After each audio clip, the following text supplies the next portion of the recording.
थोड़ा बिहार के पत्थर बना हो और अपना भाई बोला बना हो ए नहीं हो सका जी ऐसी बाबा जी कबू नहीं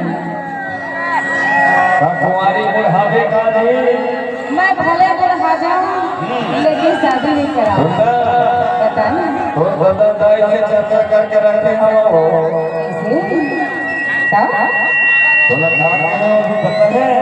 सुना आजकल दादा दाई की मर्जी से नहीं हुआ थे जी अपन मर्जी से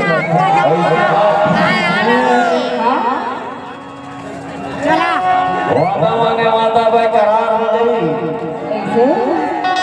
अमर कहीं बात काटना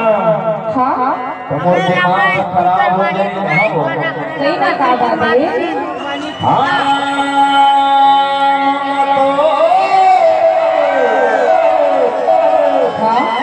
लगे पानी हो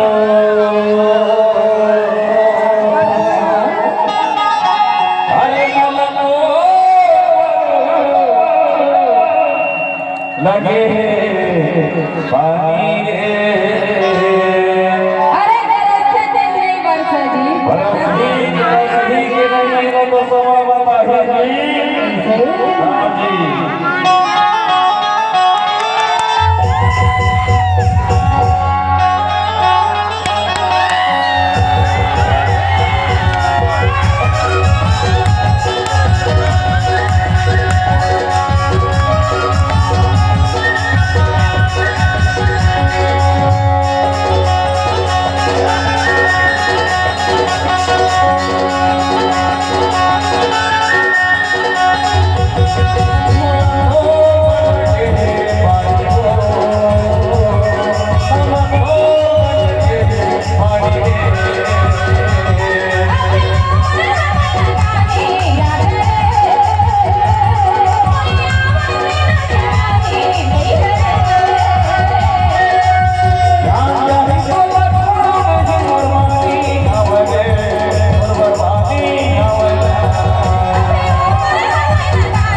कैसे लगे तुम्हारी हो